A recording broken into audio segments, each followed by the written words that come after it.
Oh.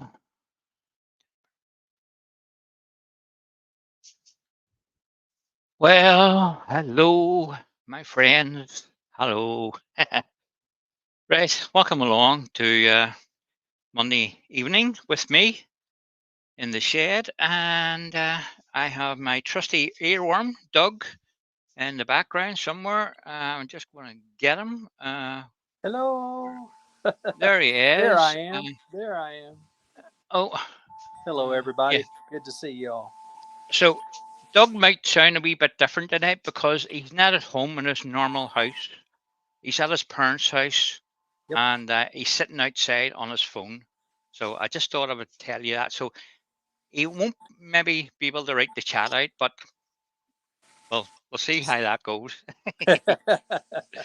Right, You never know. I put Doug in the background again. Okay, Sounds good. yo, that's okay, guys. I'm jumping the gun, mate. A bit tonight. I'm 4 minutes earlier. Oh, just down to get at it. You can tell, can't you? Uh, what I'm going to make tonight. I was telling Doug I've been roughing blanks down all day and uh, to get ready for the the big C coming around, and get things gathered together because I always leave it at the last minute and you end up on your shed and you're working on it all day, and my wee knees are not the best at the minute, so I can't stand for long periods of time. So about 2 hours is about the maximum, and then I start to get sore. So I was doing a wee bit of roughing, and I had a wee bit of a mishap, and it's all to do with bark. And you see pieces of wood like this here, and you see the bark on them. Take it off, cause this is what happened to my finger. There it is. There, it came off and hit me right on the finger there and cut me, and it'll be black tomorrow. It was sore, so it doesn't look much of a piece of wood, but when it's coming off at quite a bit of speed and it hits you, you'll know about it. So be safe, guys. If you have any bark in your timber, take it off. If it's loose, if it's nice and tight, just be aware of it and safety in mind as always. And the other thing, to remember, wear your face shield. Yes, I was wearing it today, and I truly recommend it. It's You don't want to lose an eye or end up with something. Even if it does come off and hits the face shield, it's giving you some protection against the mishap of bits of wood flying at you. Okay, so tonight, as I said, I'm getting pieces ready for Christmas coming up, and I'm making a jewelry box tonight, and I'm starting off a blank. I'll put the overhead, and you can see it here. Overhead, and it's 5 inches, roughly about 5 inches. It's not exactly 5 inches, about 5¼ inches. So it doesn't matter. We're going to turn this to around, and again, this is one of these pieces of wood that I don't know what it is. It could be beech. It could be. It's not sycamore. Uh, I don't know what it is, to tell you the truth. So I'm just gonna put it on the lathe, and we'll see what we can make out of it. So the wee jewelry box is going to have a hinge on it, so it's going uh, you'll be able to open and close it, and we're going to try and keep it as big as we can. Okay, so once I get it down around, that's the size we're going to go with. So I'm hoping it'll end up bigger than the last ones I made, which are round about just over 100 mil. So the actual hinge is 100 mil in diameter, and so the last blanks I made for the wee hinge weren't much bigger than that, about 120. So if we can get another wee bit of room out of this to make it bigger, good. So I'm going to put this in between centers. I've marked 2 holes, using corner to corner. It's not going to be 100%, but it'll give you some reference as to where uh, center is nearly. If you put it on the lathe and just give it a wee spin and look at it where you have those two holes, and if it's reasonably good, then go with it. If it's laying off to one side, then you'll need to move either this one or that one. Just twist it round and to get it going parallel round and round. And if it looks good, go with that. So there's another wee thing. Useful information, you know. So again, make sure it's nice and tight. We're in between centers, and if you have variable speed, guys, turn the lathe speed down before you turn this on, because it may be out of balance, which this one will be out because it's 5 inches by 5 inches, 5 1/4, just over 1/4 inches on one side. So it will be out of balance. So you want to compensate for that. Right. So I'm going to get the bowl gauge here, and we're going to just bring this down to round. We'll put a tenon on the side, and we'll get it turned around and put it in the chuck. So that's what we're going to do. So I will hand over to Doug, and he can say hello to everybody, but I don't know if he can see the chat. So Yes, I can see good luck. Well, Paul has already told you all I'm at my parents' right now and just having a relaxing time and helping them out a little bit. So I'm reading off of the chat that's in StreamYard right now. So if I missed you, I'm sorry. It's not intentional. Let's start off. Michael McEwen is in. Good to see you. Roger Kent is in. Jennifer's Crafting Creations. Hello, Jennifer. Copper Owl Wood Turning is here. We roll right on down. Matt Ibbotson. I don't know why I stumble on your name, Matt. Every single time I stumble, but you're here. Glad to have you. Copper Owl Wood Turning. Scroll right on down. Karsten Pedersen is in. Stumble on your last name, Karsten, every time. Woodwork. Hey. Door 60 is in. We roll right on down. Todd at Glen Cove Woodworks is here. Gary Hales is in. Keep scrolling. Tony Smith. Albert Dawson. Big Al. Good to see you, Al.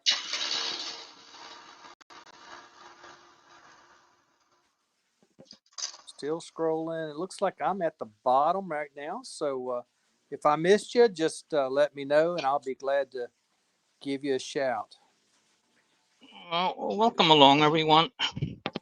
I have the face shield on, so I might sound a wee bit different.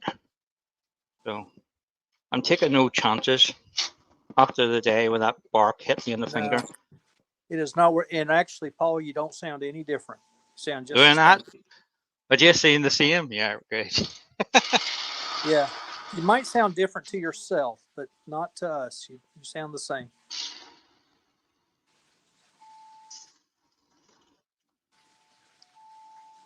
So I'm just taking my time roughing this because we've got the corners on this, and it's going to be jumping all over the place.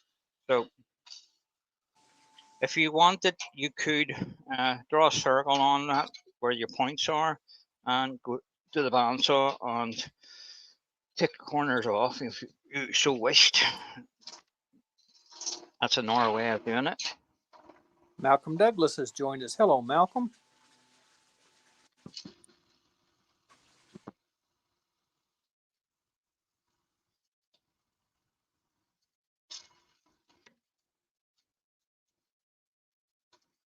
We'll just stop and have a look to see where we are.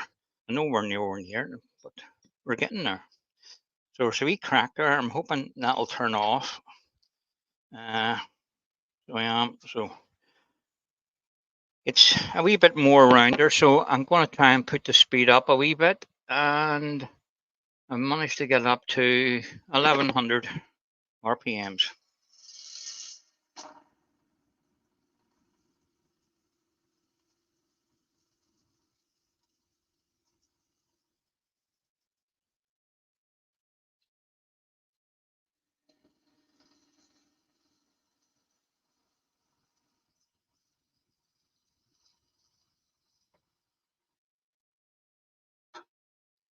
So I'm near sure this is a piece of beach. Near sure. There's a wee bit of spalting in it.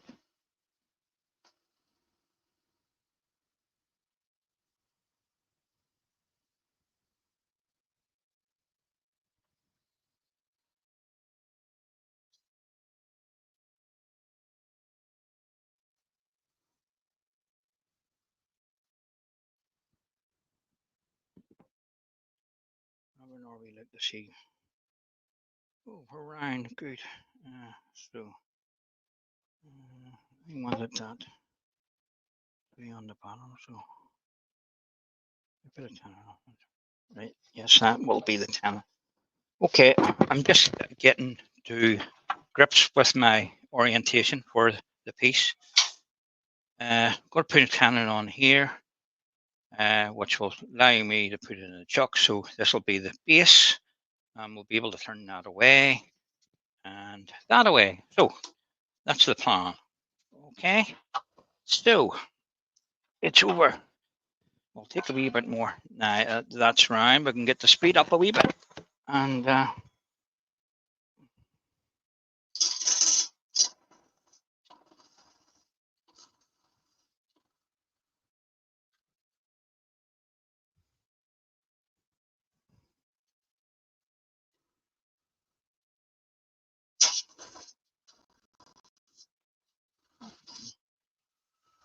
I don't want to take too much timber off the width of it or the depth of it.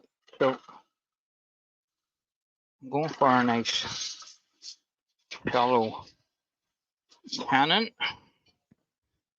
Just get me two chisel.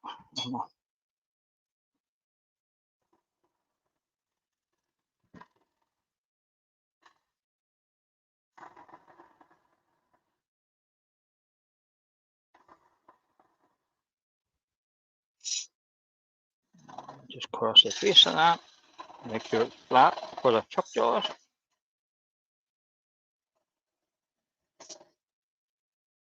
Again, not cut off with that. Give me a wee bit of something to grab onto.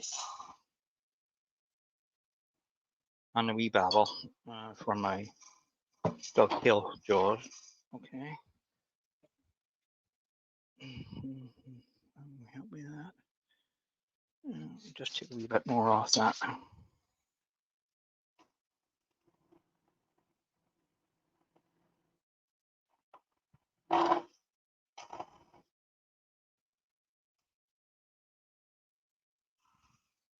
Okay, so I'm happy with that.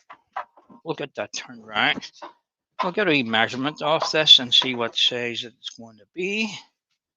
It'll be close to 5 inches, I would say. It is.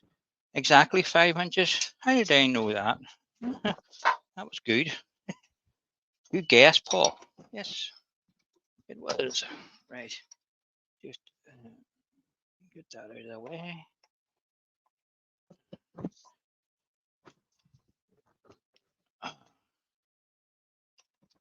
I had my first live demo last night. I'm a local club guy, and I was more. We were turning on a new lathe to us. It was record power Maxi One. We managed to get the whole lot from one of our ex members. He was selling it, and all his chucks were Robert Sorby chucks. So the spindle size is different to mine, so I couldn't bring my own chuck. And long story short, the piece I was turning was a nice piece of beach that I had. It was a bowl, and I was going to show you it in a second. It was a bowl that I had finished the face off with a rim and a laser engraved it. And the day before, and I was hoping it would stay true so that I could put it on the chuck and there wouldn't be any mishaps with it. Unfortunately, it didn't work out that way. It was everywhere but center. I don't, I don't know if it was the chuck. I later looked at the chuck, and it was full of guns and sand sealer and stuff. So I should have noticed that before, because when I brought the blank home, I put it on my own on lathe on the chuck. It was running true, but the damage had been done because I turned the center out of the bowl. But anyway, I brought it home and I fixed it. So I managed to turn it off and redo it all again, and it's perfectly centered. So I still had to take the foot off, and I didn't do anything to it. I just put it in there, faced the front of it off, and re-lasered the front, and it came out better than the first one. So it's a win-win for me. So I was more than happy with it, because at the time when I was doing that piece, I was really, really kicking myself. Here's me. Oh, this is not going to work out. You know, when you're demoing a piece and you're thinking to yourself halfway through it, this is not going to work. And the wee voice in your head's going, Paul, this is not going to work.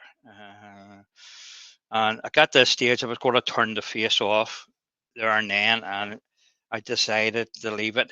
It was running off to one side by a quarter of an inch, and it was enough to throw my laser engraving off to one side, and it didn't look right. So I managed to save it, and you know, that's what matters. But anyway, back to the piece in hand. It is a piece of beach, and I was just noticing another crack in it. Or two cracks in it. Where's one? Was there any more? I thought there was one there. Must be the same one, just. Oh, there's a wee crack there. Right. I'm going to turn the bottom of this and see what we'll get rid of. See if we can get rid of this here. So I've lost Doug. He must be taking time out because the screen's black. Hope you're okay, Doug. Anyway, I'll carry on. If he comes back in, I'm sure he'll say hello. Oh, there he is. You all right? Yeah, I'm here. Yep. Oh, that's Been okay. Here Your screen was black. I thought you'd Nope. been kicked off again. No, I'm Anyway, here. okay. No problem. So, we'll try and get the outside this rounded over. To say it's going to be a wee jewelry box with a hinge lid. I done a wee small one of these a while back, and it was just over, as the hinge is 100 mil in diameter, the wee box was not much bigger than that, so this one's quite a bit bigger like that. And I wanted a bigger box so that you can get more in it. Mike is here from Dances at Aardvarks. Glad to have you, Hi, Mike.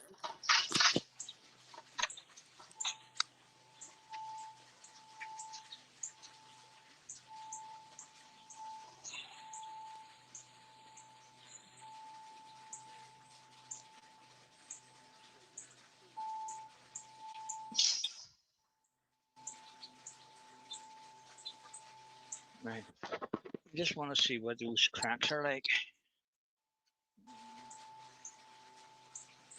It's just the one. I'm going to put a wee piece of super glue in that.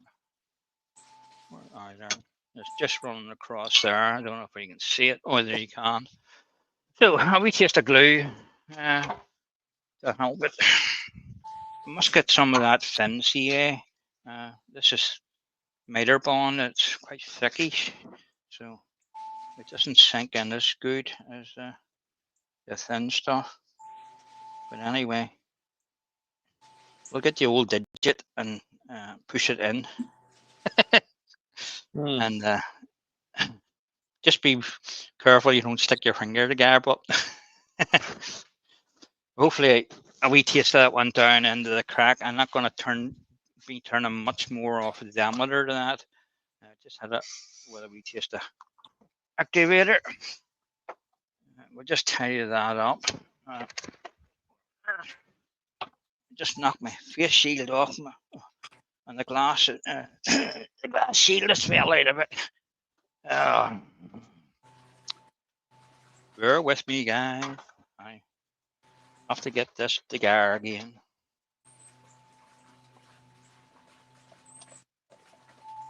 That's what you get for starting early, Paul. Right.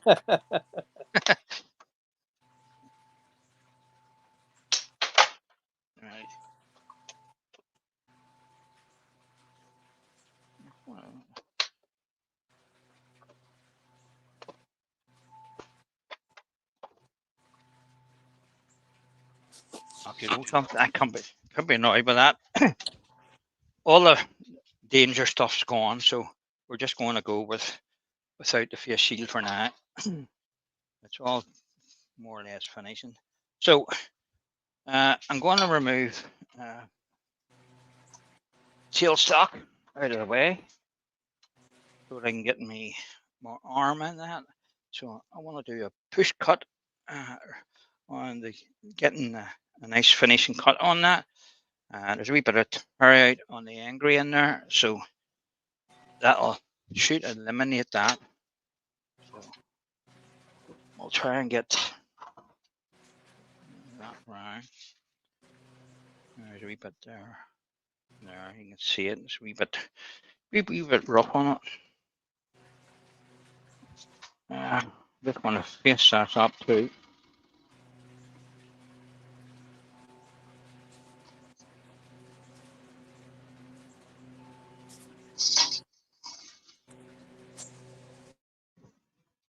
And we'll just put the tenon on that for when we go to do the front. There's my bull bow hitting the floor.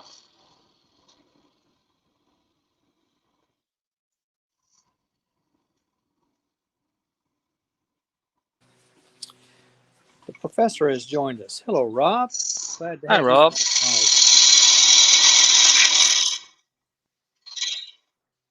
So just establishing my foot there and the tenon.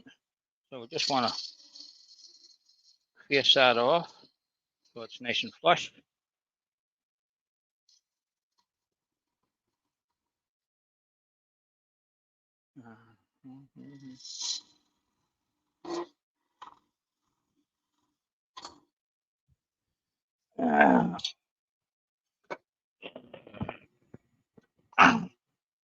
Excuse the noises I'm making. I'm bending down to retrieve my bull couch, which fell off the lathe bed and hit the concrete floor.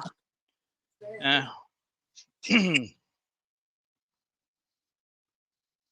think it's all right. I think a shaving saved it. Right, let's see what that's like. Right, that's okay. Right, okay. So we'll try and we'll soon find out if it's all right or not. I can get a decent cut with this. So let's turn the speed up.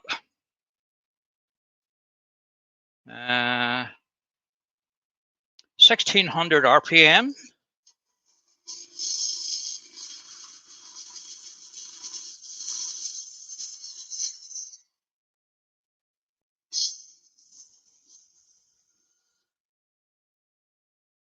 Fell off the cut there. So just pick up again.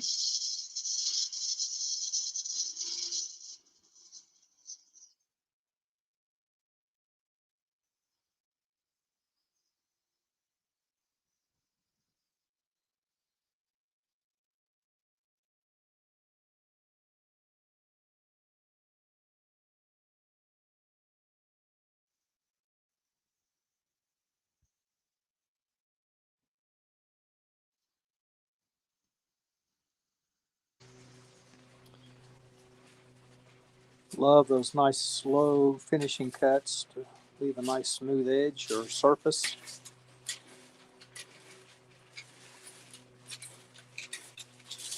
That can save so much sanding. Yeah. I'm just trying to see if I can get rid of this torn grain out of the end grain here. I think it was just there on the same the R side, which I did. It just needs an R cut to tidy that up.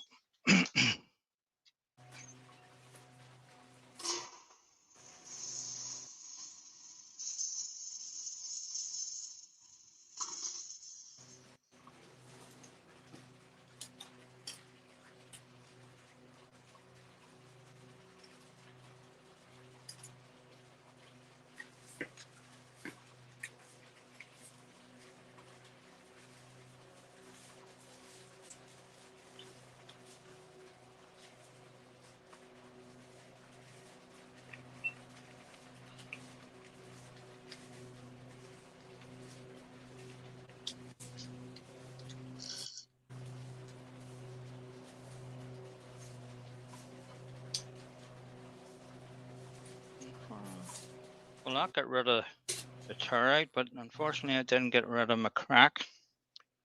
And the crack's not too bad actually. It's still there. I can still just see it faint. Well, we'll just carry on. If it gets any bigger, then I'll have to scrap it. I couldn't sell a cracked piece. But anyway, we'll get the sanding done to it, and we'll get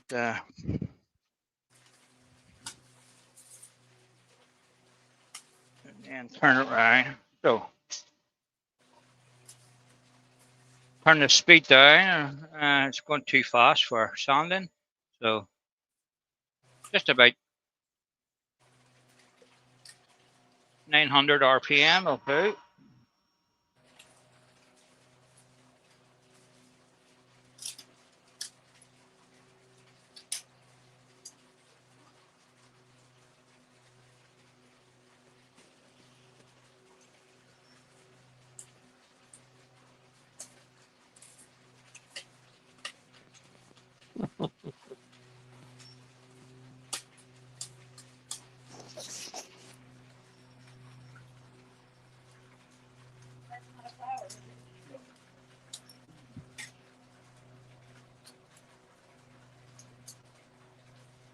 That's quite good.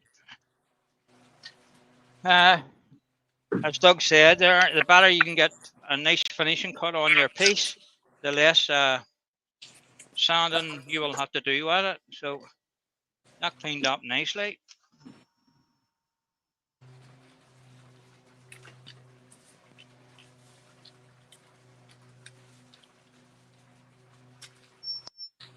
You said you're sanding at about 900 RPMs?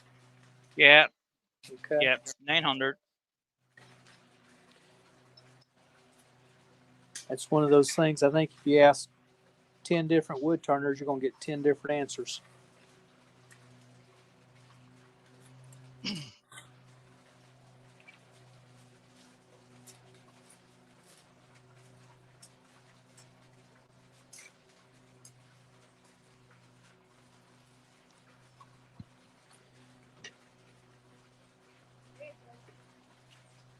Okay, that was 120, so 180.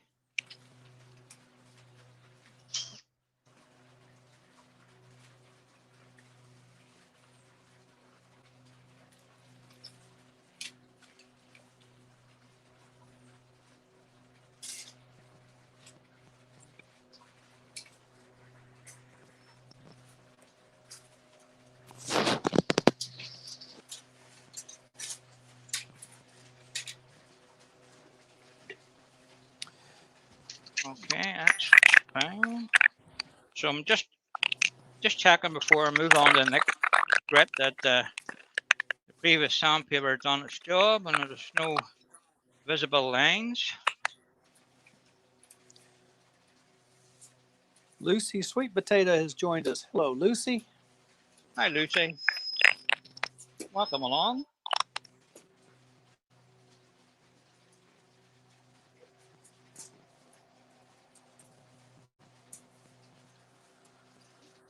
right, that's fine. P20.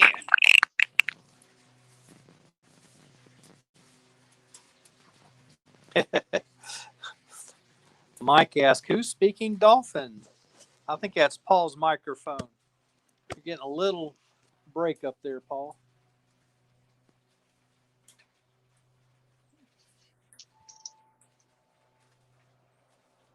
I lost 400.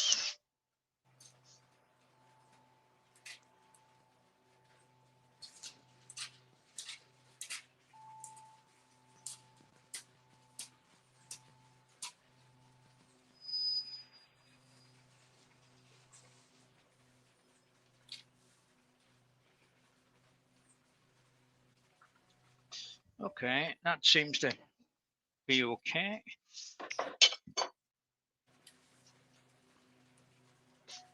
We'll get some sand sealer onto this.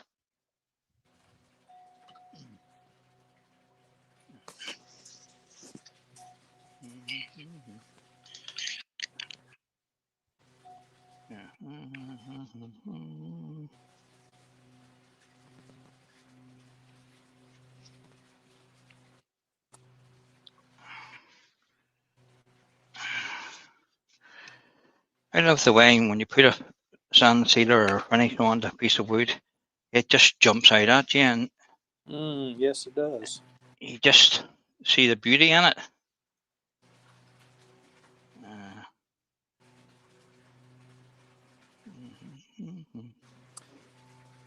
If you use a little alcohol to clean it off, then that gives you a glimpse. But that sanding sealer really starts to bring the colors out, grain out, all those nice things. I don't have any of that denatured alcohol, Doug. You have don't know. meths. Could use terps, couldn't I? Yeah, that works too. I've got that. So it's one thing I have never ventured into before putting sand sealer on. I've always thought, it looks all right. Exactly. It's yeah, it's one of those things. If you have it handy and you do it, that's great. If you don't, you're not losing that much. No. Just cleaning out. And if you got an air compressor, you can blow 90% or 95% of it out anyway. So just a wee taste of Yorkshire grit. Rub that in. We'll turn our speed down again. We want around about 400. Give it a chance to do its work. Again, you would spend a wee bit of time rubbing this in. Yorkshire grit's just an abrasive paste. It's not a finish. So the more you work it into the surface, the better finish you'll get from it. Providing you spend a wee bit of time at it. No, I'm not talking about 20 minutes or half an hour. About 10 minutes or 15 minutes. I sort of just glide through it because this is a live demo and working against time stuff. So we sort of rush it through. A wee piece of this here is not too bad. If it was a bigger piece, then you'd need to spend a wee bit more time on it. Mm-hmm. Yeah. So I'm just removing any excess here from the piece with a wee bit of paper. I'll get myself a nice clean piece.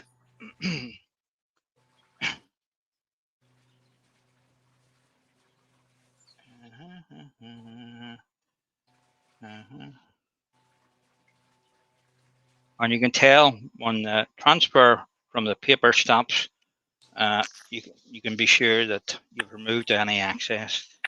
I'm just going to talk about paper. This kitchen towel, I use plenty. And there seems to be two brands on the market, the same name, but one is not as good as the other one. This is the good one. The other one falls apart in your hand. It's like tissue paper. It is no good. and it's the same make and brand, but it's not as good. So if we see the cheaper one, stay away from it. You're wasting your time for what? I think it's 60 pence more. Go with the better stuff.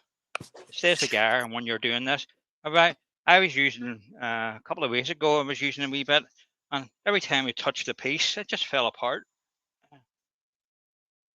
So let's see what Fred that's like. Gilliver has joined us. Hi, Fred. Led. So, well, apply a wee taste. There's that word again, Doug. Wee. I dropped my lid on the floor. I'm gonna have to stop all this bending down. Not doing my knees any good. So just a wee taste of wax over that. And you can see that. Oh, that has come up. Nice finish on that. Yep. I'm happy with that. Again, it says on the tin you should give that 10-15 minutes to dry. So if you're working on your own shop, go and have a cup of tea, cup of coffee, come back, and it should be drying off the buff off. And again, you want to turn the speed up and just apply gentle pressure, not too much pressure, or you'll heat the wax up. And what will happen is you'll get streaks across your piece, or you might burn it. You know, you don't want to create friction.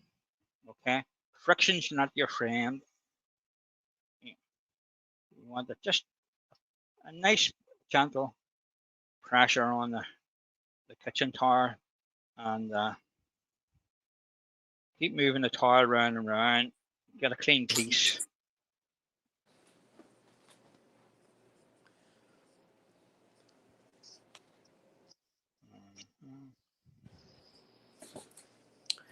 All right. Catch up So a little bit. you could probably put more than one coat of wax on it. It's up to you. It does hold its finish for a considerably long time, but I would like to give it two more coats after that. But you can do that afterwards, you know. So we'll turn that round. We'll get in the chuck, and we can start the process of hugging that out and marking our size for our hinge.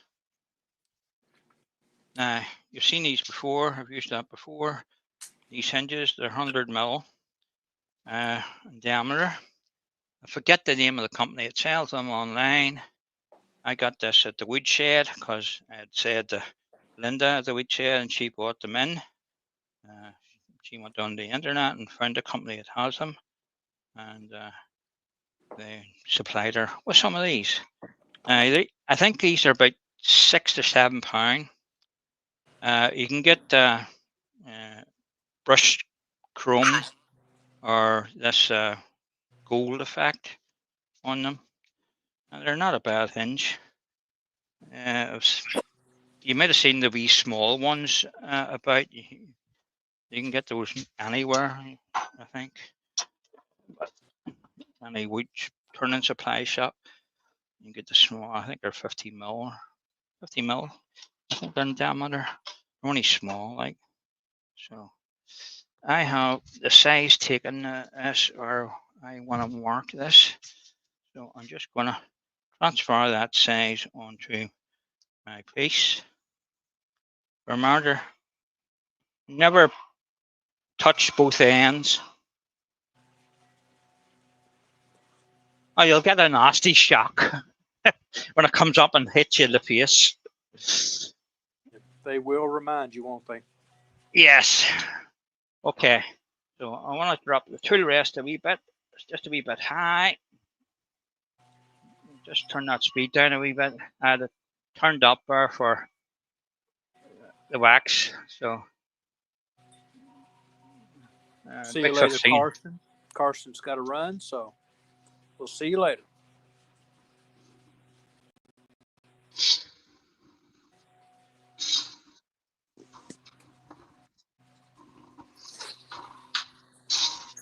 So I just wanted to remove that wee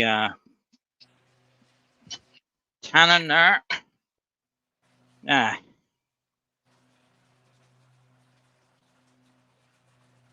just trying to remember what size I want that in. Alright,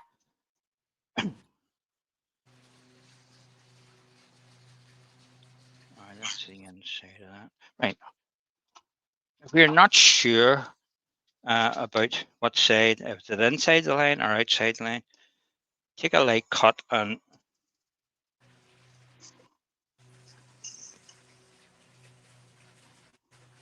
before you take too much timber away. And that way you can, so what you should have a wee shoulder here for this to sit on.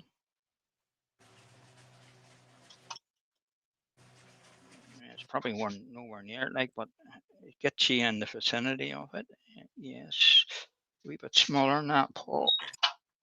So it was the inside size. So I want to take a wee bit more off the outside of that.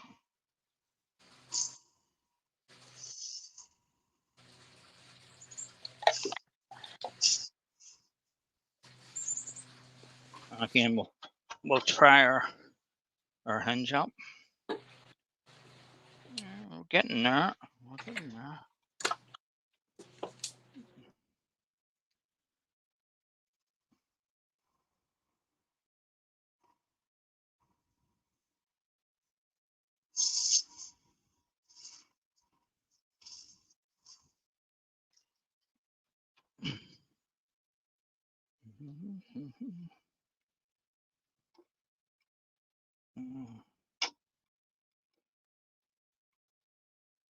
It's almost there.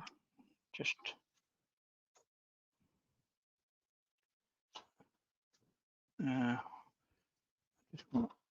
flatten that there.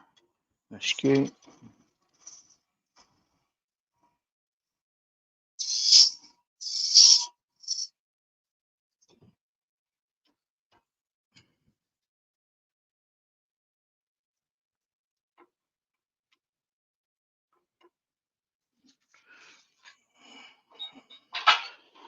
A wee bit. And that.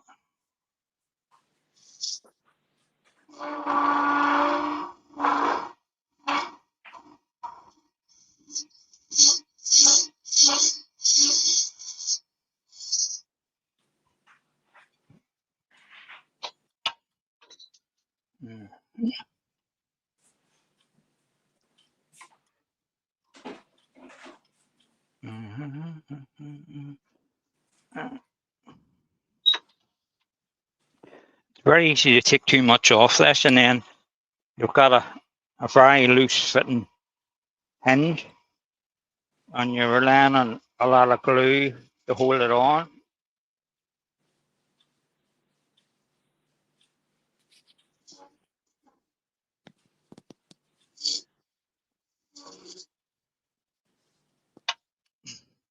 If we just get it nice and a wee bit of room, wee bit of wiggle room for the glue, you should be okay.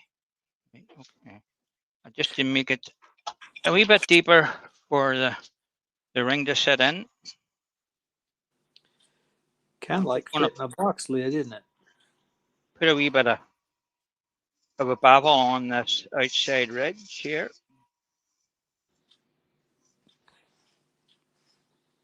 Sorry, Doug, what'd you say there? I said it's kind of like fitting a box lid, isn't it? Yeah. Just do a little at a time and little time and you'll get there. Yeah. There's no point in rushing it, you know. It needs to be a wee bit deeper than that, so take a wee bit more of this away.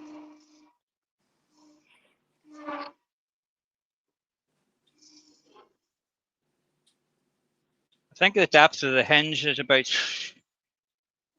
3 or 4 mil. So you want to just to get it. It's almost there, you know, but it's not quite. The think I need to take a wee bit off the inside to allow that to go down the way the hinge is. So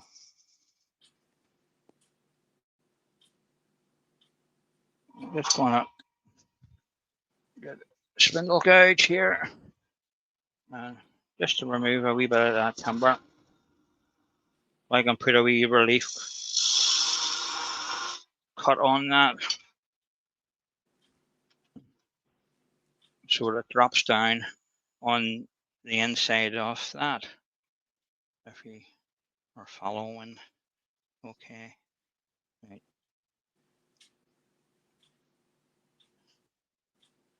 That's a nice fit, but there's a wee gap around the inside, so it could go down a wee bit more.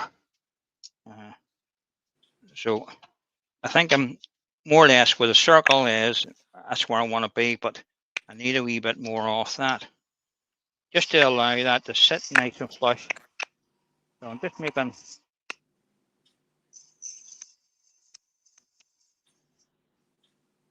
a real relief on both sides of that. And take the corners off your circle.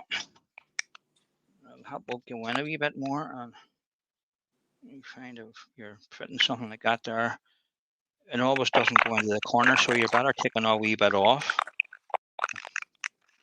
So I'm more than happy with that sitting. I don't think I can get any better than that. Just checking from right round the inside.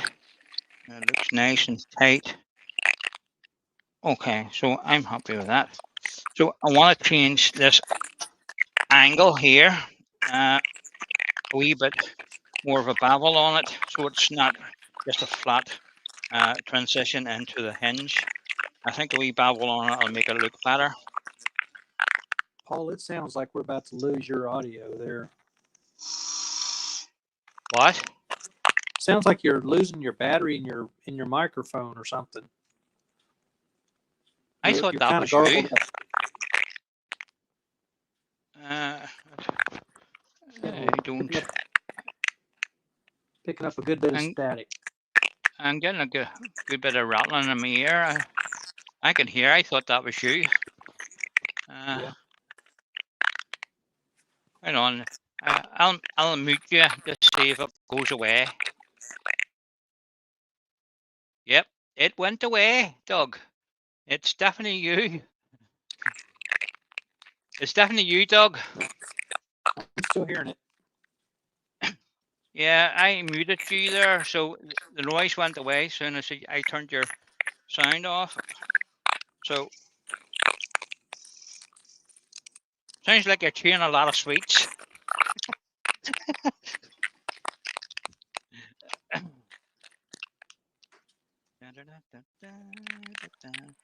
I think I said this before to you. There's a slight difference in size, the bottom ring to the top ring, okay? Slight difference in size. So make sure you get it the right way round and you're not going switching between the two. See, that won't fit on that, okay? So always work with a one. There's not a lot in it. It's just a wee hair's whisker, but you can see that.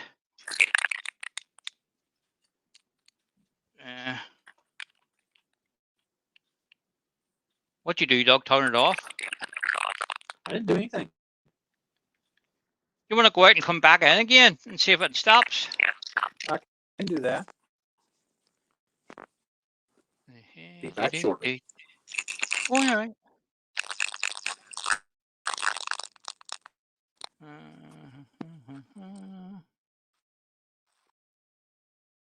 Right, everybody, the noise has stopped, and hopefully when dogs come back, it'll be okay. I would imagine this is a mobile phone is picking up some static, and that's why you're hearing all that crinkling. I thought it sounds like a whole lot of people's eating bags of crisps. to me. Oh dear. Uh, right. Anyway, where was I? Just want to keep an eye on that before Doug come back in, so we're gonna let him in. Right. And I just want to check that for it again. Right.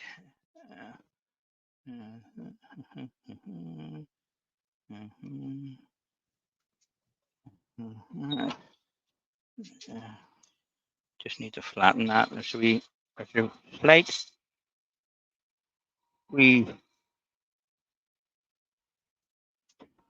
bump on the top of that, so you can see in yourselves there's not an awful lot of glue surface there for these. Okay, so you want to get a nice good fit. Now, in the past, I've used hot melt, and the thing about the hot melt, when you squish it on, if it's nice and warm, you can pick it off afterwards. You want to squeeze it out, and you don't have to worry about the overspill onto the piece.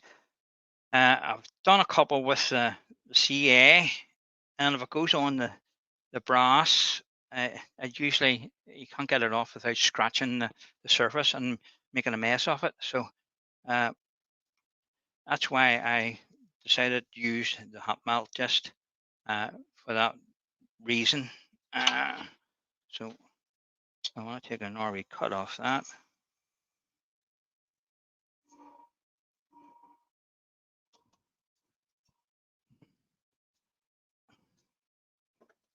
We'll just kick that. We outline a wee sand here. Good. Oh, there he is. I let him back in again. There you are.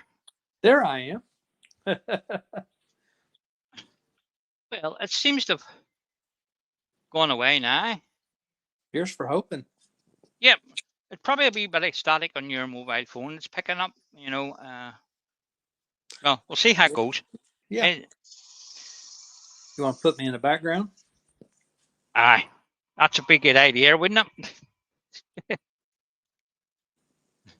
That's I thought you were eating a big bag of crisps some stage there, Doug.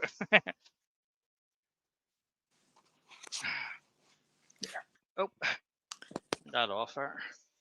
So, just sanding this wee bit here,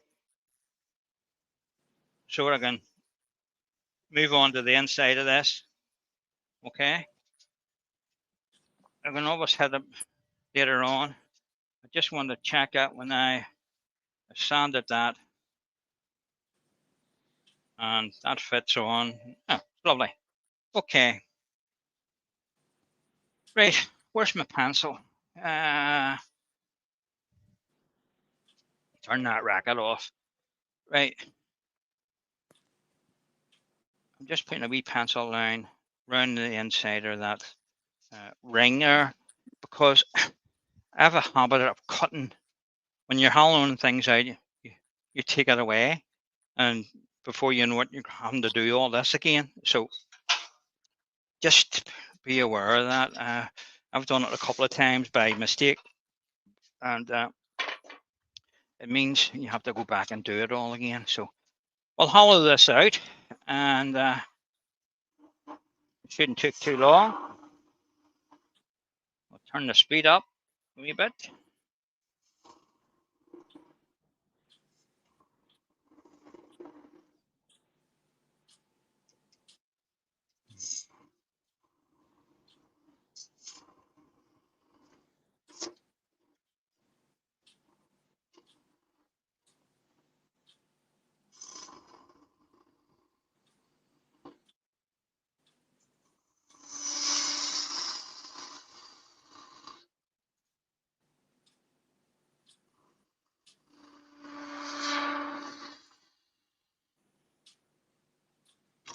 Yo, just did I slip and take the whole ring off?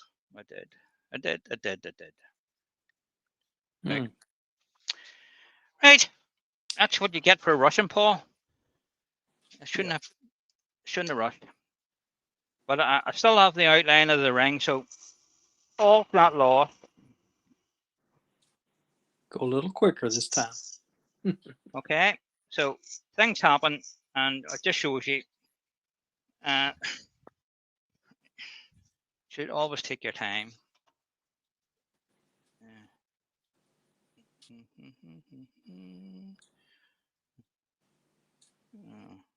What's wrong with that?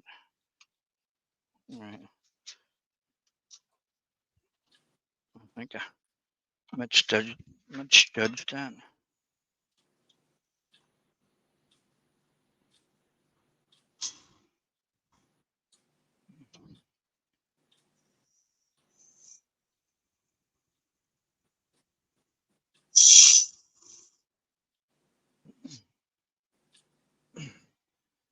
I just have to redo it.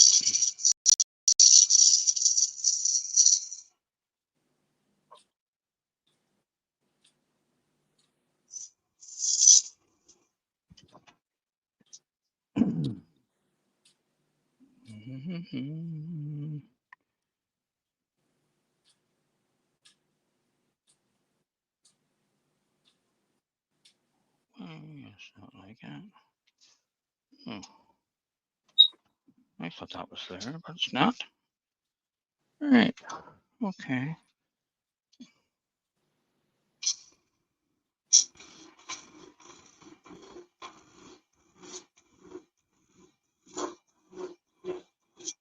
What I thought was a line is not the line, so it's out here somewhere.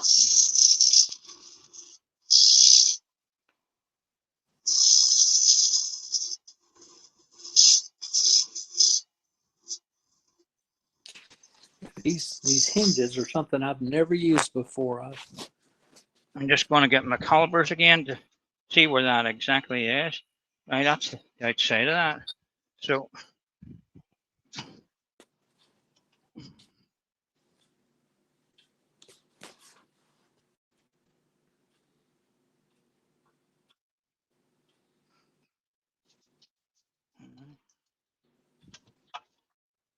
why didn't I take my time?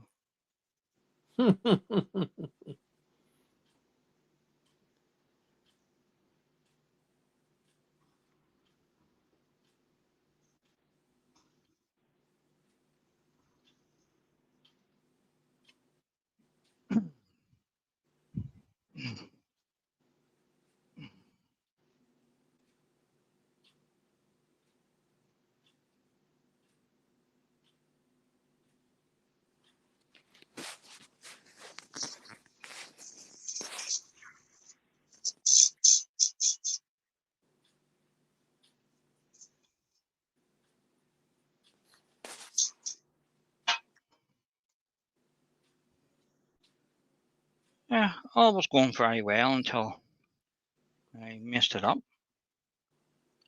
Okay, we're in the right vicinity of it now. So we'll just go and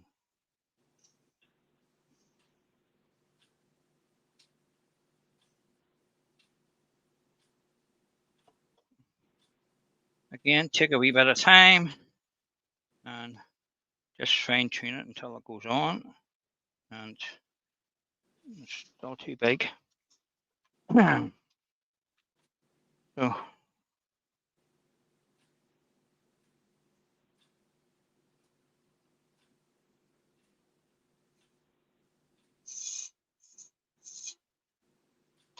so this is a demo on how to do things wrong.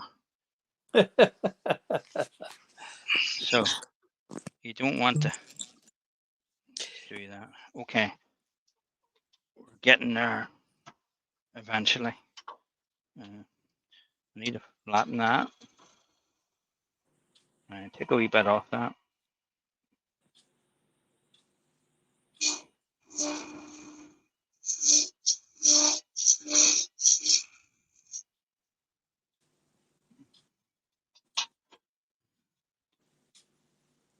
So just one catch and you could easily send you back to the start again. I think there's enough timber to start again there. It didn't take too much of the depth of away from it, so usually you can get out of it by redoing it again. Sometimes you can't, and it's just better starting off over again with a new piece of timber. But Yeah. I can manage to salvage this. It's just 5 mil deep or 5 mil or less off the depth of what it's going to be. But I'll not see that because the time the hinge is on and the lid, who's going to know apart from everybody watching? That's right. you That's know. right. But these things crop up, and they're there to test you. Yeah.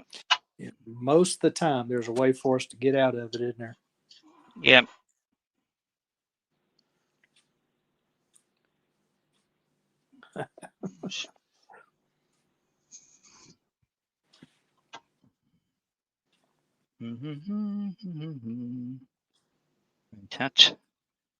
That's it on the piece. So I just want to make it a wee bit deeper so it sits on that. Right.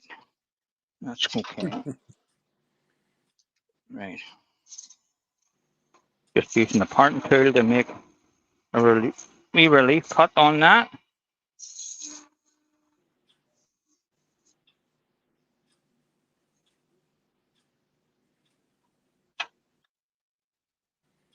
Hopefully that should be deep enough for that to go on. And it is. Can make it a wee bit deeper.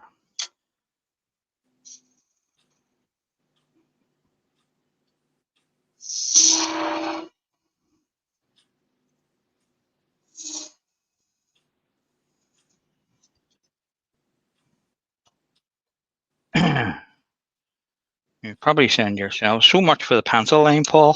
You wiped it straight off. Oh dear. It's going to work. It'll work. It'll work.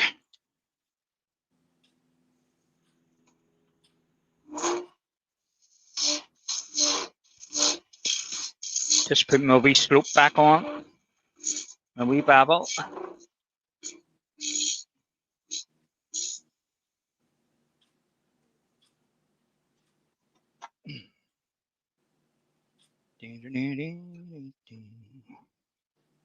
Right. Okay. Let's see.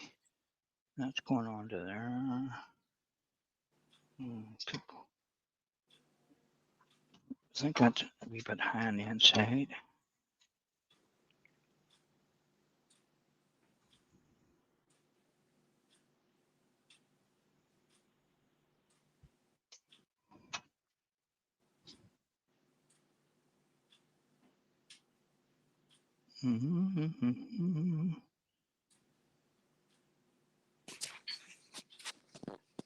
You ever get that feeling you were here before? More than once. Yeah.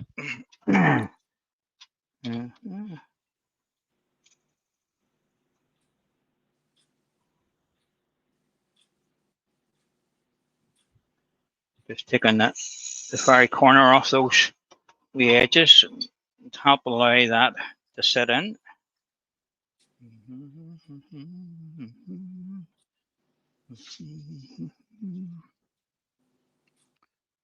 It feels okay right now, so it looks okay. It's just a wee bit looser than the original first time I done it. Maybe it's not. Maybe it's not sitting right.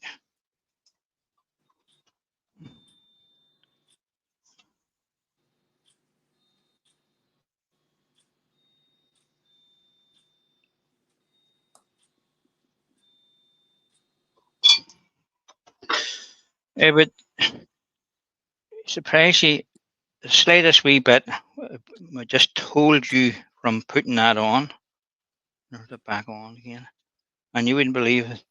It's like taking dust off, you know. Right, I'm happy with that. I'm not gonna, can't get it off now. Oh, there. I was gonna say, I can't get it off. Right, okay, cool. So I'm gonna remember, stay away from that and use the parting tool to go down the, straight in, down the side wall. Okay. And I'm not allowed to go near that again till I'm ready to fit the lid or fit the hinge. So I'll just take it a wee bit slower with our bull gouge. It's probably a bit rough for that. For all it is, we'll go in with a spindle gouge.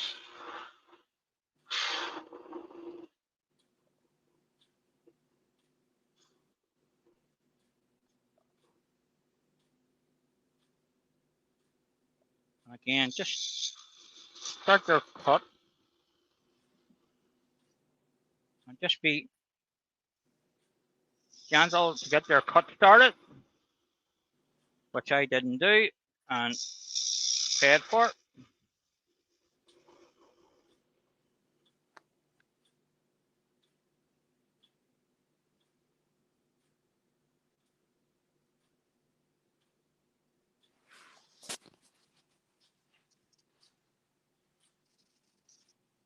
Okay, so remove some more of this here from the middle.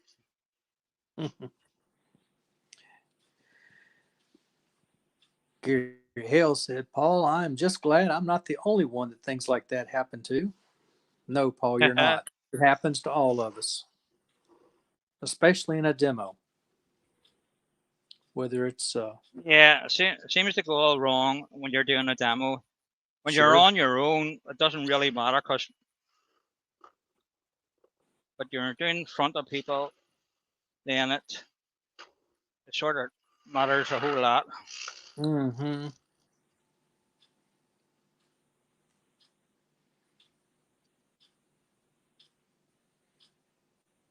So just removing timber there from with that spindle gouge from the bottom with that. Got that up a face there. So that's a nice piece of timber in there. It's really nice. Right, okay, so I want to check my depth. I found that today I was cleaning up. It fell again on the other side of the shade down the, just want to check the depth of that so I don't go through the bottom. And I could probably take a wee bit more out of that. And I'm going to use the round nose scraper because I can finish the bottom with that and take that stuff away from the side without having to go back and forward with different tools. Just raising the tool rest above center and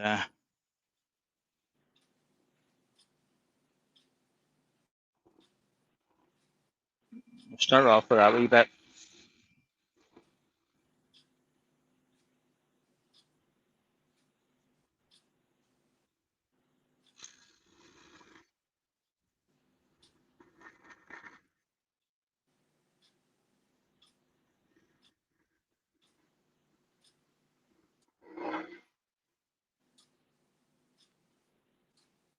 Again, I just want to check my wall thickness. Yeah, it's loads of timber.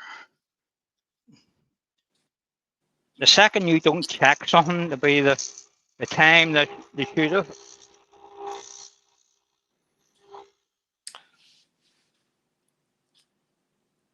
That'll be the time you say, "Oh golly, there's a window in this bowl."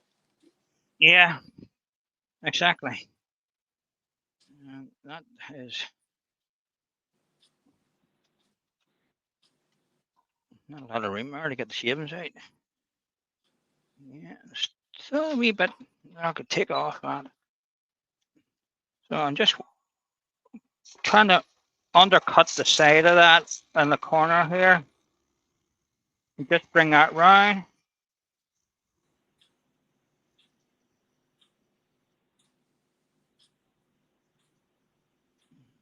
Again, just stop and clear the shavings out.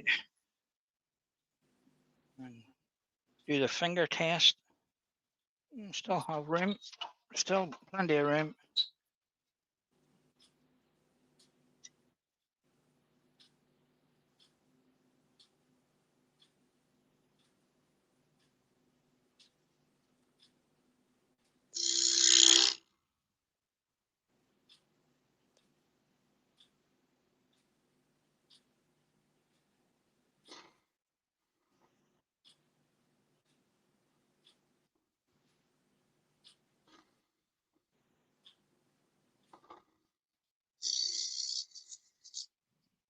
Okay.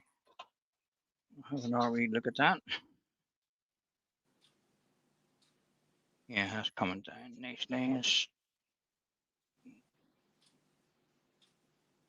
Could probably take a wee bit more off this area here. Yeah.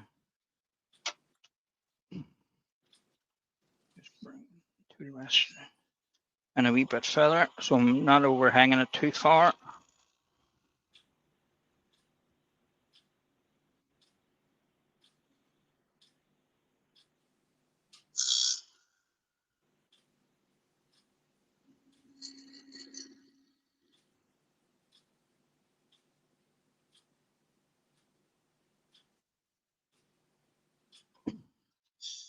And everything leads back to the wee nub in the center.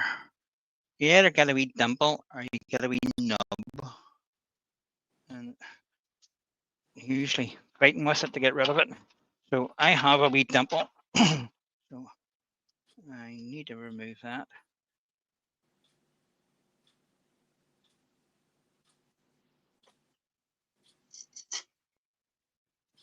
Don't take too much away because you end up with a wee dimple instead of a wee.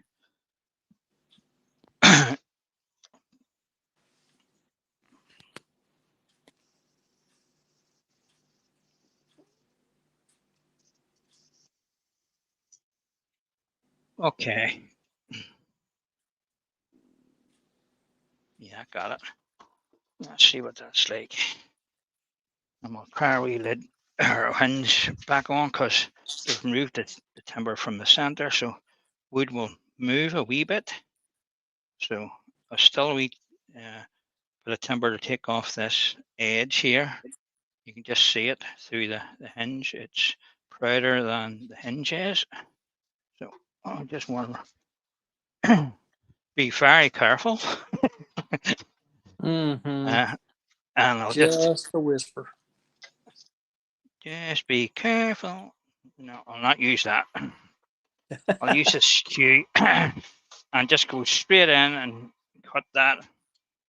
Move that in a wee bit closer.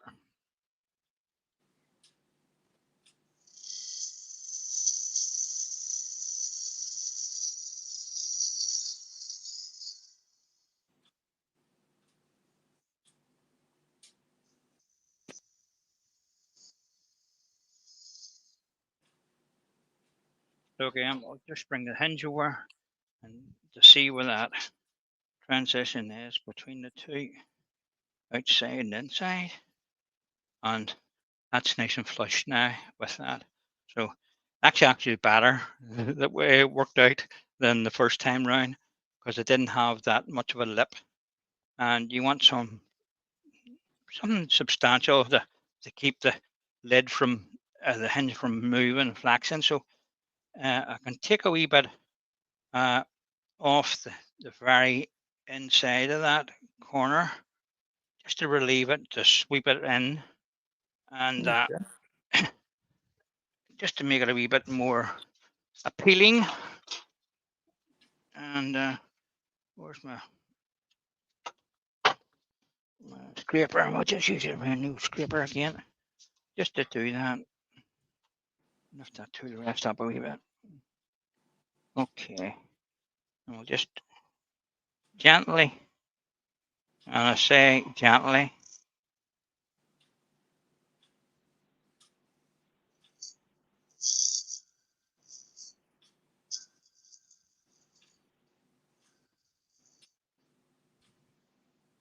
now I just want to feel that with my finger, you see. Yes. Quit when you're ahead, Paul. That's what I say. Sometimes that's a smarter way to go, isn't it? Yeah. Right. We'll give it a quick wee sand, and we'll get the lid for the top of the hinge. Let's see. We'll start Rob, with 120. That's quite. Robert's asking you, what size is that hinge ring? Hinge ring's 100 mil exactly. Okay, 100 millimeters. perfect.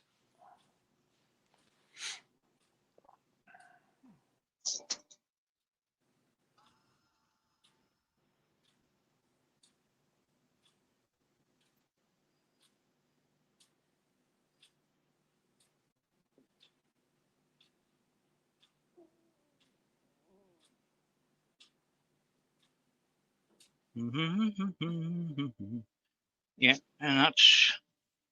I just want to hit that wee bevel on the outside as well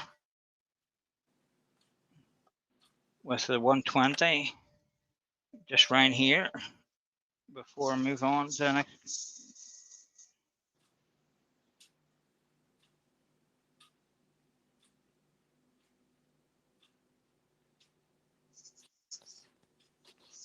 And then a wee sand on just on that rim as it transitions into the inside.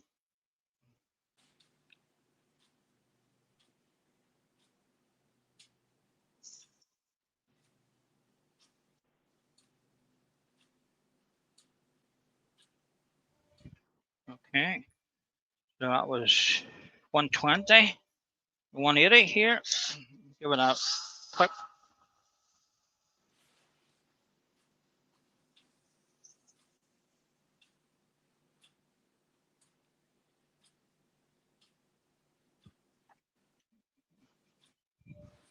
And again, just do that wee bit on the outside as well.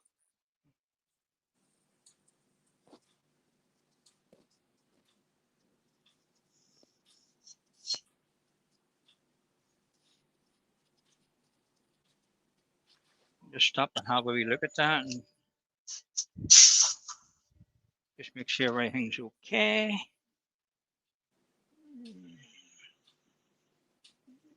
Okay.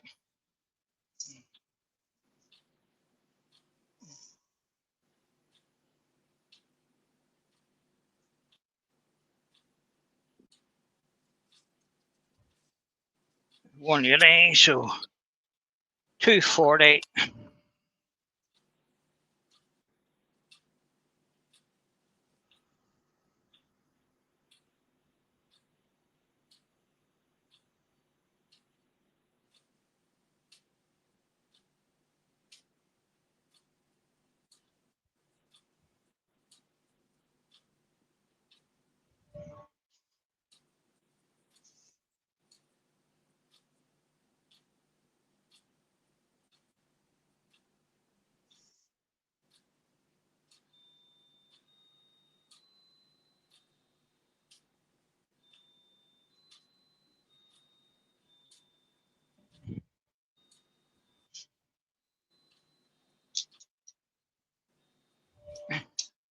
$320.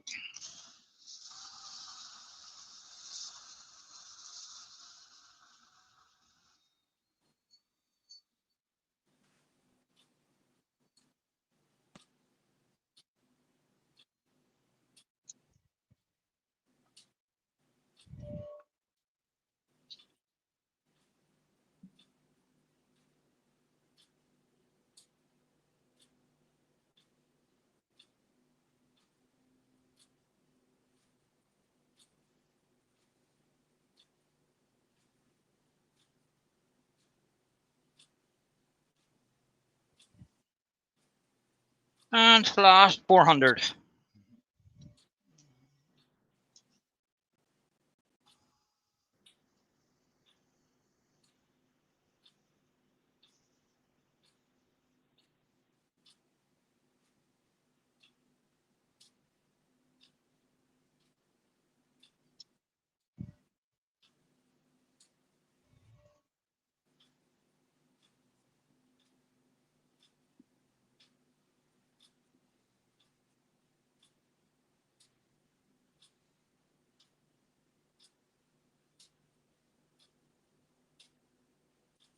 Okay, so I'll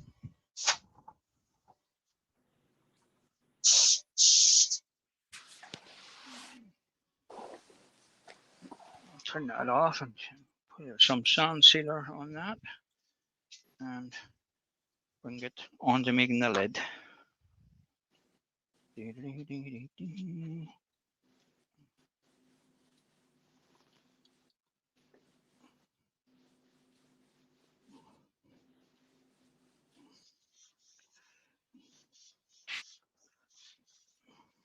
That wood is coming up lovely as you put the sanding sealer on it. Yeah, that's a nice piece of wood, Doug. To tell you the truth. Still think it's beech? I still think it's beech. Okay. Yeah.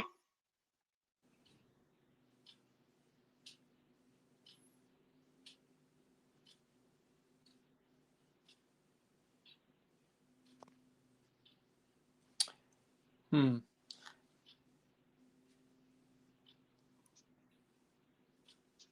Oh, that's a cute thing. I need somebody to stand here and pick things up for me.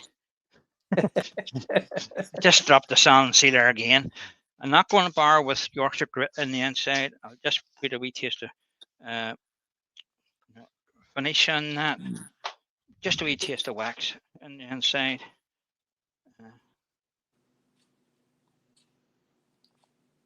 And I'm not going to wax around the top of that yet until the lid is, or the top is hinge is stuck on. Mm-hmm. In case the hot melt would not bond to it. So stay away. Maybe a good idea when you come to fit the lid or the bracket to knock it back with a wee bit of 400 just to pick it back to natural wood and so that you can get a nice bond to it. You know, all Absolutely. these all these things that come into your mind when you're doing things. Will that stick okay? And things like that.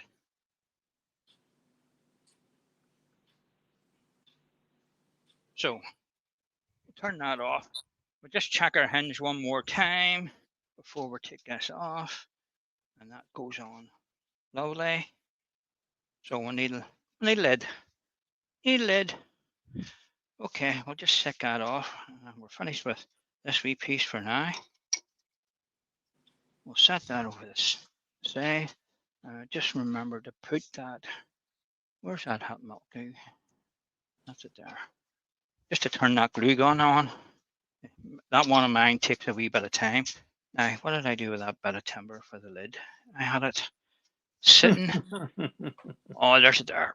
Oh. I've all these bits of timber, Doug, sit on the shelf over here. I turned down this afternoon, and you can see there's nice bits of bark on all these. They're all these small bits Right. from the log. When I cut it down the center of the log to get two halves, and they weren't big logs, so this is what I can get out of them, and they're okay for wee things like this here. You can make a nice lid from it, you know. So Absolutely. just drop a tool rest again, and we want to measure the top side of the hinge. And I'm just going to leave it a wee bit big. Okay, because it's better creeping up on it than having to take timber away and start again. So I'm going to have to remove quite a bit of this to get in to where we want to go, but should be able to get enough out of this piece.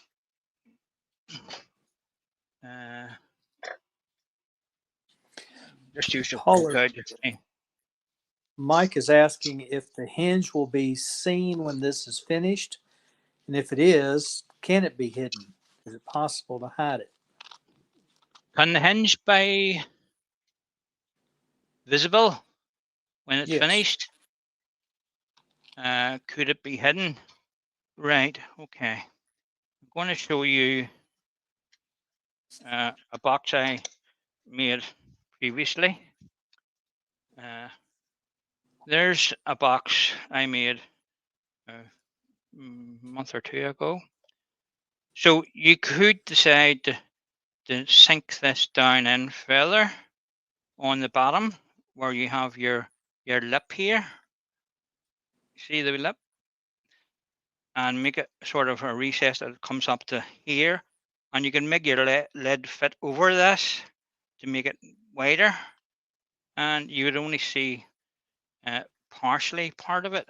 You know, I've never tried. I've always just made it to the size of the actual hinge to fit it in. But and I wouldn't say you couldn't do it, but the only thing is the hinge itself, it needs so much clearance for it to open. Right. Yeah, I would imagine you'd have to make a little recess for the actual hinge to sit down in, so that the wood's not rubbing on it. Yeah, But they make it nice enough so that it's so here. that it. This Yes. bit Yes. sort of juts out. See? And when you open it, it sort of raises. So when it's on the bottom piece, it sort of rubs. So you need to relieve a wee bit of timber from the bottom piece to Right. allow for that to open. Okay, and that's it open fully. So that wee bit of clearance needs to be there. So on the bottom side of it, you couldn't sink it any more than the recess it's in here. Right. Looking at that, but you could do certainly something with the top. You can make the lid wider so that you don't see the lid or this from the top, and when you're looking at it, it's got a bigger footprint on it. But you Mm-hmm. know, it's something to look at. And they do make the outside of that, the edge of it, look nice enough that it's not a problem for it to be showing. So.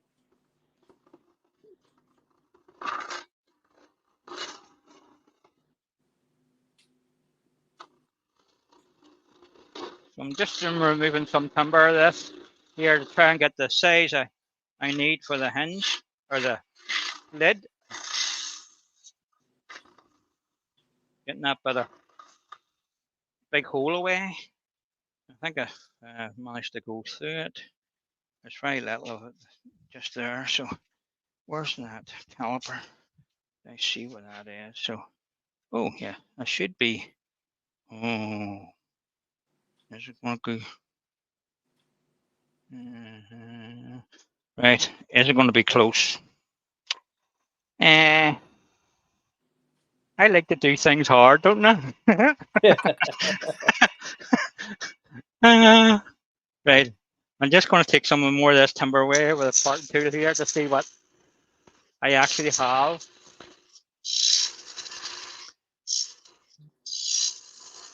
But there's plenty of wood sitting on the shelf over there.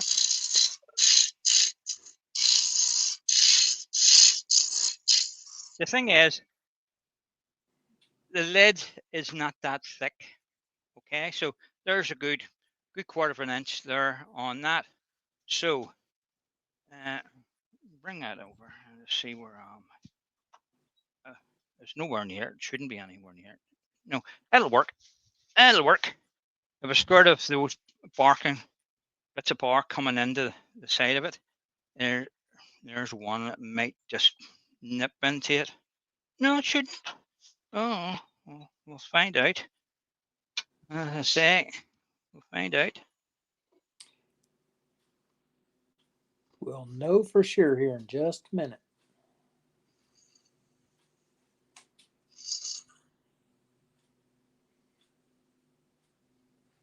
So this would be the underside of the lid.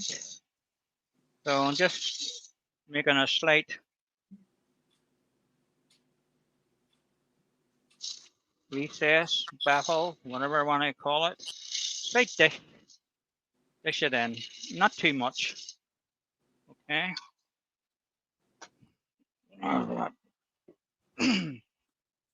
Right, I want to get rid of this here. It's annoying me.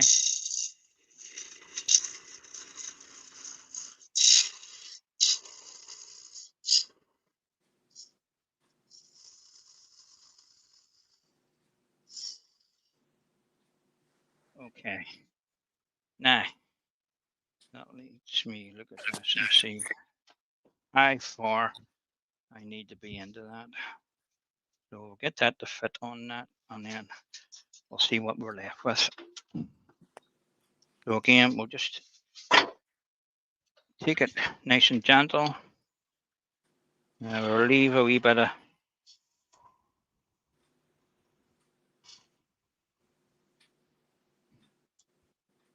this at a time. I took too much off it, Paul, didn't I? Yeah. Yeah. We'll still have timber there, so it's not all.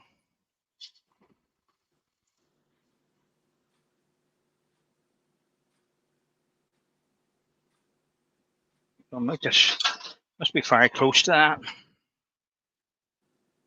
It must be very close to the start. That's it. There's just a wee bit of wiggling in it to allow for the glue. And you can see, right, where's my pencil? I'm going to put another pencil around this, Doug. Right, this is my inside line. It just so happens to be on that where I just cut it. So I want to stay from that on the outside of that. Okay. So now, with enough timber? I don't know. Spindle gauge. We'll take a wee bit of timber off this here. That bit of a knot here is gonna hamper me a wee bit. So I'm gonna see what I can do with it here before decide to make it fit it.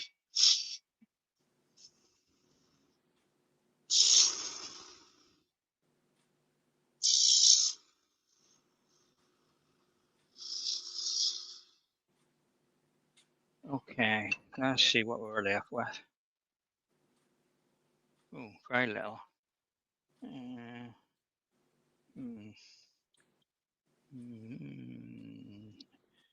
Really tight there. I can't really take much more of. You know, I'm just going to relieve the rest of that here on the side.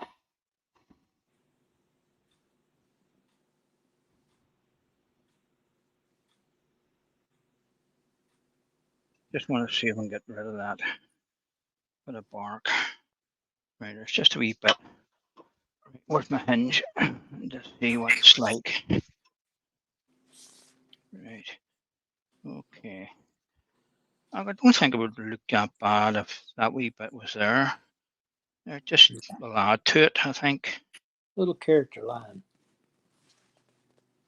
So I like to be right and tight and things like that. I was working with a bit of timber I had there, so I could have swapped it out and get another piece of timber, but this is the same wood, and I came off the same bit of log.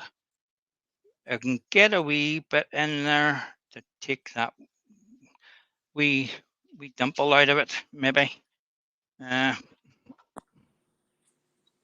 we'll give it a go. So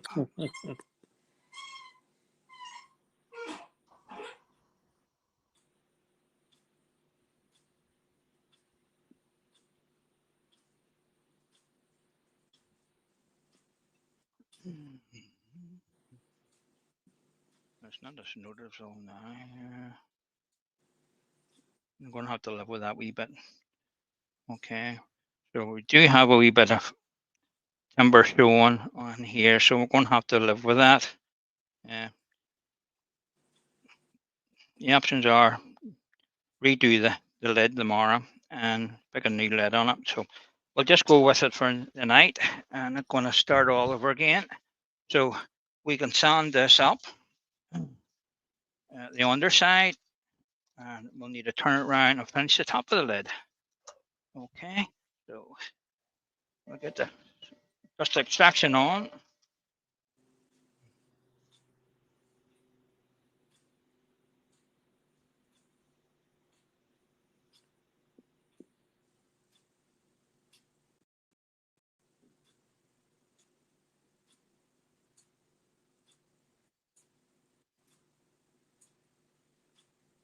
And just see what that's like before we move on to the next grit. That's all right. Yeah.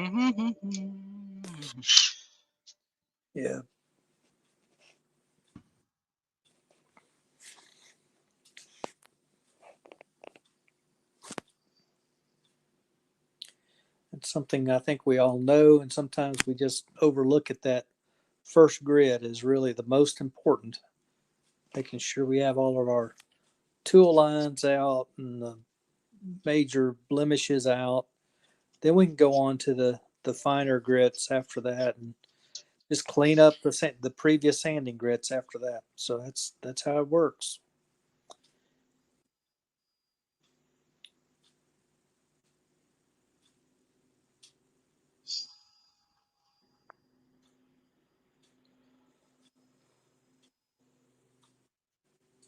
Okay, not going to too much more of that. Just run that sandpaper down the edge of that.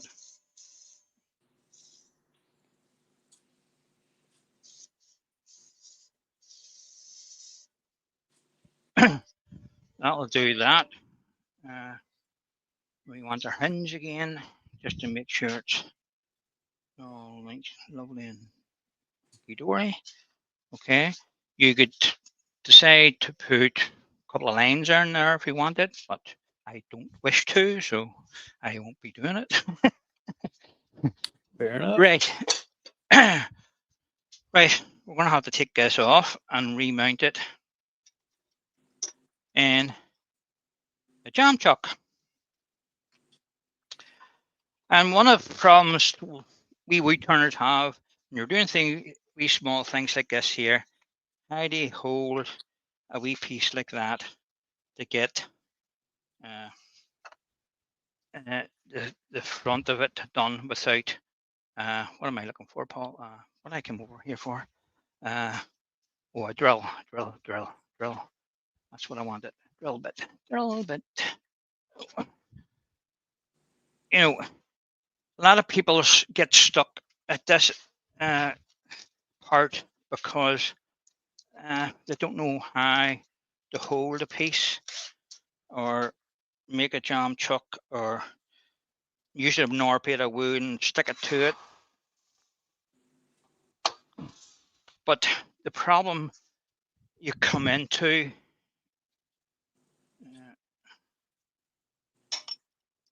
I want to say the problem that arises is okay, we have a piece there, so that's a piece of waste wood. Okay, we're going to fit that in like that was the hinge, and we're going to put that into that. Okay, drill a hole through the center, or you'll never get the piece out of the piece you're going to fit into it. Ask me how I know that. I fought with a piece for over an hour one day trying to get it out, and I didn't want to crimp the sides of it because if I'd done that, I would have had made a new piece, and I just went gingerly in from that, or took it off the chuck and drilled a wee hole, and just stuck the pencil with a rubber on it into the hole, and pushed it out. And that's what we're going to use to push this off. Okay. So Perfect. we that makes a lot of sense, doesn't it? Where's my calipers Absolutely. now? I had them a minute ago. I've lost them. They're over there. They're probably in among these shavings. I've got to bend down again in case they fell. I didn't hear them fall, so if they did fall, they're in the shavings, and I don't see them. Huh? I had them 2 seconds ago. You know, I think there's wee gremlins running around here lifting things. I'm going to hide that for Paul. There you are. I found them. Right where you Right. put them, huh? Yeah. Sitting right in front of my nose. So we'll just mark it roughly here. Right. Put them up there. See that, Paul? They're up there. See up there. Right. Parting tool. So we want to be on this side of the line. So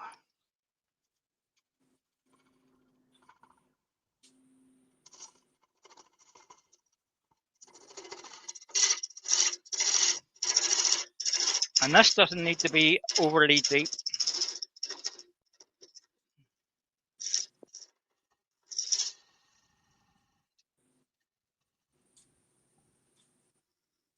Just deep enough that you get it in to the piece.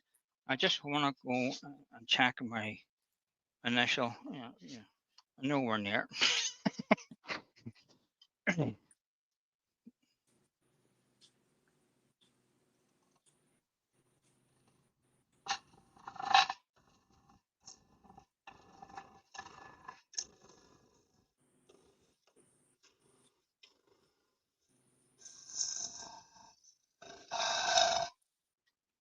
Okay. Let's see what that is. It's almost there. I'm just going to use my skew chisel because get a wider flat on it. I need to clean that up anyway, so.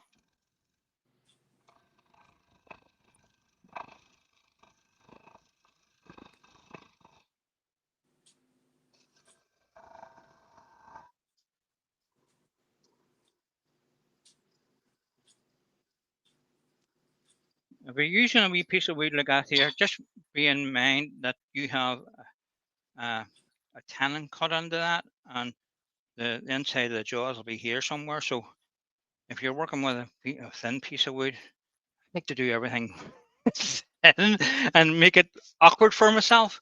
Deal with a bit of a thicker wood so that you don't get a chance of running through the end of the chuck.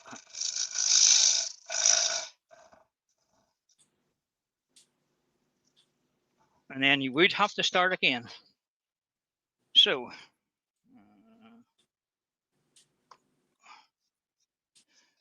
oh, I thought it went in, it didn't go in. It's almost, just a wee hairline.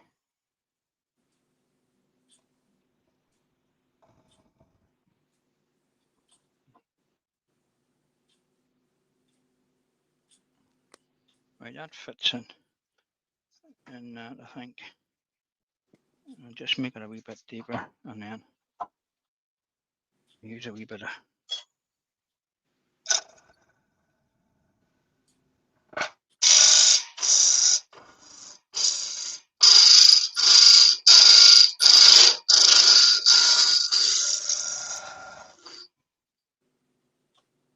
Okay, let's see if that loud and then a wee bit better. Yeah, right. It's just nice, but it's just not nice enough.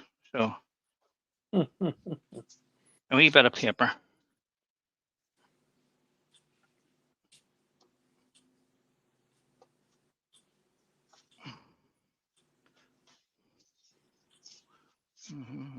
Still amazes me how just that one piece of paper will take care of it so many times. Yep. Okay. So,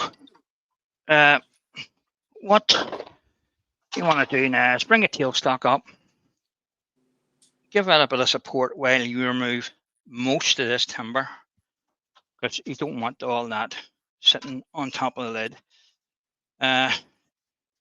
Here you have to decide what sort of shape am I going for. Am I going for a dome effect, a sort of flat-ish piece over the top of it? So I'll take most of this timber away and see what I'll think closer to it. We'll see what it's like.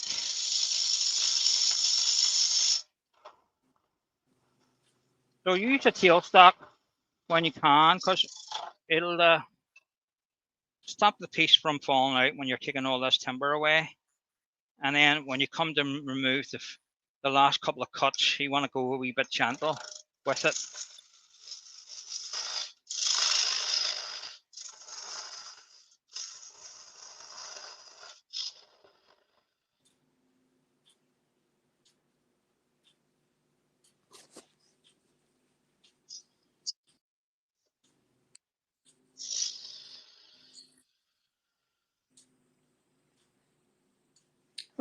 MB Wood Turning has joined us. Hello, MB.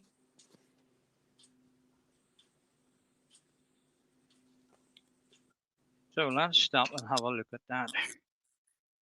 I have sort of a wee ridge there. I want to keep that. And I think I'll just shape the rest of that so it's nice and just a slight dome on it. Where it is fine now. There's a couple of wee ridges there I need to take out still. I'll do that.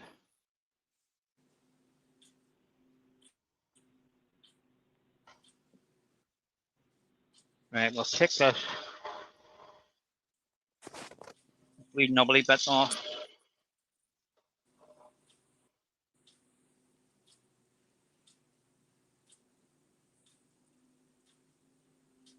And you can just see I'm coming to a point here.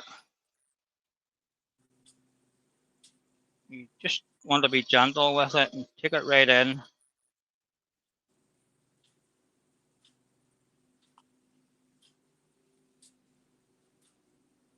Right, and we can stop that. And we'll just withdraw that. Just hold that with your hand while you do that, because sometimes the wee center gets stuck in that and it wants to pull it out. So all you have to do is bend that off and take it off. So that'll let us, there's a slight recess. You can see that in the camera there, sort of going uphill. So we want to take a wee bit of that away. I think it's a wee bit too much. And that'll just refine the front of that a wee bit. So just be gentle, because all it's holding this is a bit of paper. And it'll jump out very easily.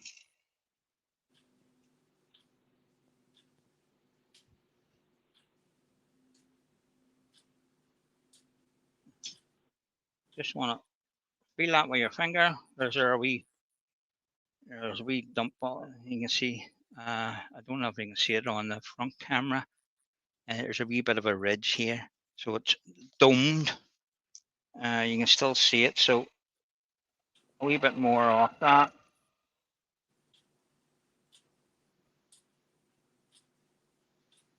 So as I said, you can please yourself. The shape of the lid is entirely up to yourself. I've done loads of different shapes, and it's just whatever you think it looks good, best fit it.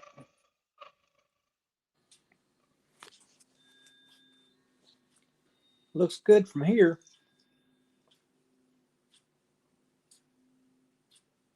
But you're a long way away, Doug. I wasn't going there. It just looks good from here. Right. So we'll sand that and get this sanded. And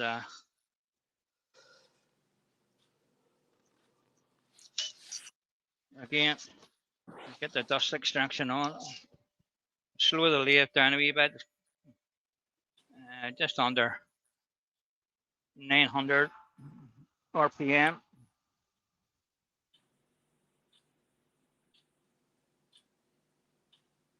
Just starting with 80 grit, but I'll work on that wee nubbly bit that it's on the top, just to sand that off. I'll just stop and have a look at it and see what it's like. Came out all right. Okay, so I'm happy enough with that. Move over to 120. And again, I'm not going too far to the edge here. I'll use my shape. I've already sanded that wee bit, and I don't want to hit it and lose the shape of it. Okay, so that was 120. 180.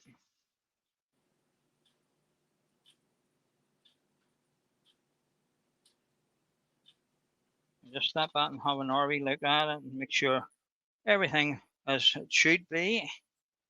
And in fact, we'll just sand that wee bit on the side with by hand, and you can be sure you're not going to take that shape away you have. Oh, just push too hard. Yeah. All's not lost. Just got an R paper. I'm going to find the end of it. I'll stick that back in again. The thing is, I see. Oh.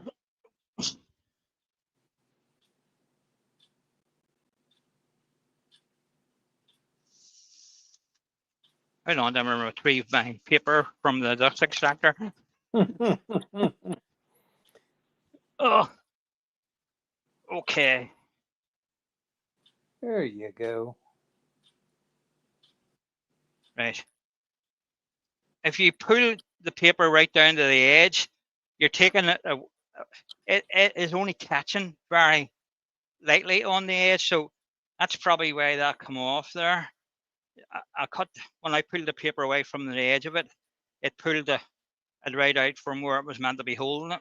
So just be wary of that. Sometimes that can happen. Again, I don't have an awful lot of timber for this to hold on this, so that too is a factor that you have to put in. Now, where to put the sandpaper? Oh, there's it there. So again, just be gentle and just sand that wee ridge.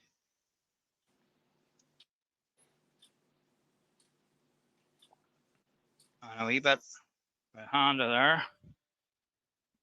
And we'll just do the 240 on the wee ridge as well, somewhere here.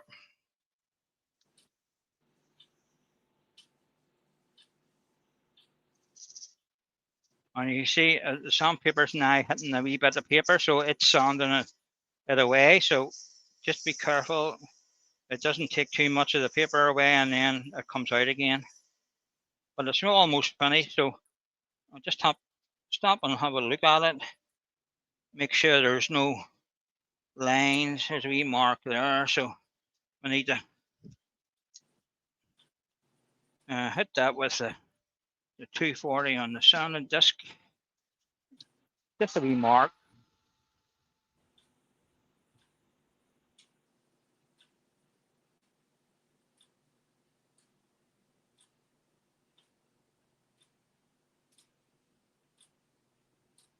That's probably enough to tidy that up. It is. Sometimes it doesn't need an awful lot. It's just getting you through to the end so that you can get it finished. So 240.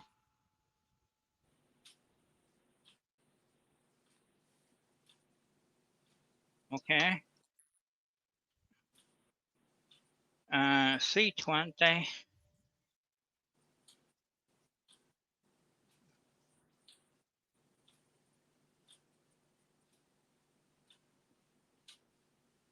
Just going to the edge there and not going over it. Want to keep that nice line there.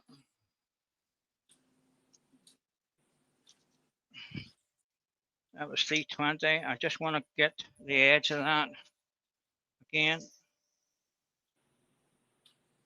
by hand.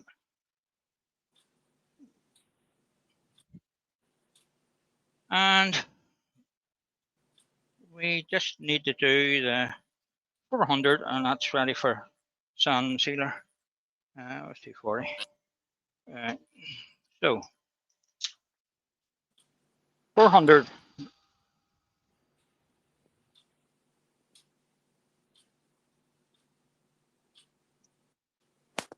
So, and just to finish that off, just a wee bit of on sanding around the outside of that, where it goes down to the lid, and then a wee bit off the face, and turn that racket off. And you can hear myself think now. Right. Well, just apply some sand sealer to that, and give it a wee going over with the Yorkshire grit, just to bring that up. And again, there's a nice figure in that, Really which is. will go along with the bottom part. Well, so that's why I picked that wee bit. There was plenty of figure in it, and the other pieces didn't have. They're very bland looking, and I just say that we'll try that. We'll make it away with enough timber on it to make the piece. You know. Yeah. There was just about enough timber there. I just again we have. Do you know what I mean about the paper? There, it's right on the edge of that. So it doesn't need an awful lot of sanding. I just want to take a wee bit of Yorkshire grit on that. Give it a wee rub. On. Well, careful looking. As long as we don't go too far to the edge, it should stay on. Just give it.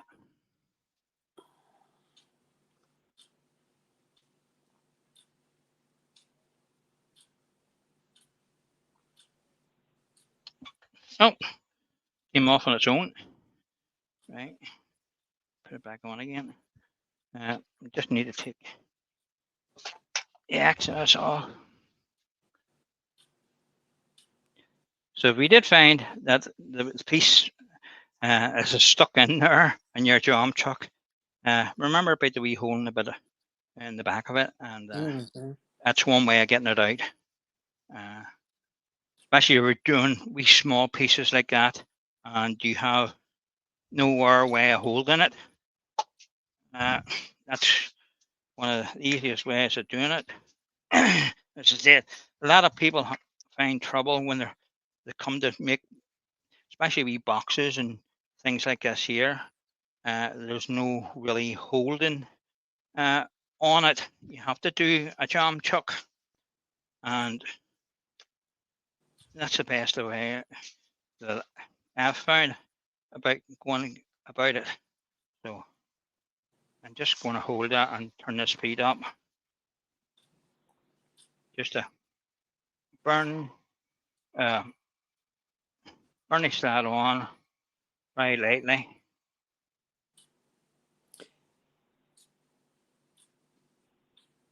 And if you find yourself in a situation where it's holding but not quite enough, you can always spray that piece of paper with just a touch of water, Yeah, and it'll help you could those.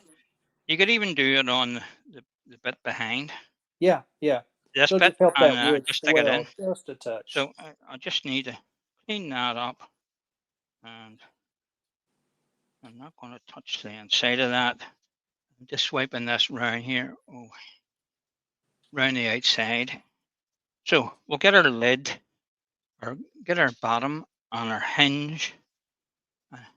Hopefully this hot melt glue gun is working, and it is. And we'll just bring our pieces over. I need a wee board. Just get one of these bits of ply. So I'm not going to glue this totally as a done job because I want to take the foot off the more, and I might give this an RV uh, sanding because Yeah. I really didn't get an awful lot to do Mike on Evans it. has said 2 or 3 globs of hot glue would hold that in as well. And you're exactly Yeah, right, Mike. It sure yeah, would. you could. It would do indeed, Mike. So I'm just gluing this in for temporary. A couple of wee spots there. Okay, and again, as I said, I've found that the hot melt glue is the best at I think of sticking these hinges together. If you used the super glue, it tends to crystallize, and then the next thing it breaks off and the thing comes out. Mm-hmm. So if your glue is nice and warm, you'll have no problem sticking it. And I've had no problems with pieces uh, not being stuck, you know. Uh, so I've only stuck out temporary. Any excess, squeeze it out. You can take off with your fingernail if you have some, or get your wife to do it because they always have nails. Yeah. Okay, so that's the hinge. I still have to finish the inside of that with a wee bit of finish, but you can see there we have a nice wee jewelry box and lid and hinge. And Lovely. let's see, facing me. So there we are, guys. Uh, it's a simple, nice wee project coming up to Christmas.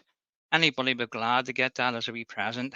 I know my granddaughter will love that, and Absolutely. it's coming the right, just coming to the right age that she'll appreciate it more, you know. Mm-hmm. And especially when you make things for your grandchildren, it's things they can hold on to, you know.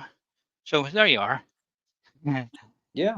We got there in the end. As I said, I like to, I need to just fly a wee bit too close to the wire on the wood side of it and try and get the most out of the piece of wood. And sometimes it's just not enough, and you can make mistakes, as you've seen there, with getting the first the base of this ring on, and you know all's holding that is a couple of wee dabs. That'll come off, no problem, Amara. I'll get the foot off. Uh, Before I do that, I'll give it an RV whiz round with a polish it up, and take the foot off. Oh, took the foot off. Here they are. There's a there's the hinge off already. So a wee drop on the bench. I was just showing you that you can do that. If you just drop it on the bench, it'll come apart. Okay, so there you are, guys. I hope it was a bit interesting tonight, and you appreciate making the wee Absolutely. box. Okay, and I'll You bring know, Doug back in here. I just Oh, had a oh, thought. You could cut a small mirror to go inside that hinge on the lid as well. you could indeed, Doug. Uh, where am I in this bloody thing? You're there in your I've shop. lost every. Oh, there we are there, but I'm not in the There picture. we are. Sorry. Very good. No, wrong one. Wrong one. Wrong one again. So nice wee project, guys. As you see, not an awful lot of wood involved in it, Very good. you know, and I was flying a wee bit too close to the edge there, and nearly didn't get that away enough to let it be. Just a wee flaw, and I just leave it in it. You can get more for that. Okay, guys. Thanks for joining me tonight. And Doug, Great as job. always, thank you for coming over and You're doing most the welcome. earworm. And Most welcome. I hope to see you all next Monday evening, Bunch of all good being well. compliments there. All right. Thanks a lot. I really appreciate it, guys. So I'm going to press the buttons. I'll say night night, and Good Doug night, will say everyone. Cheerio. end stream, and bye.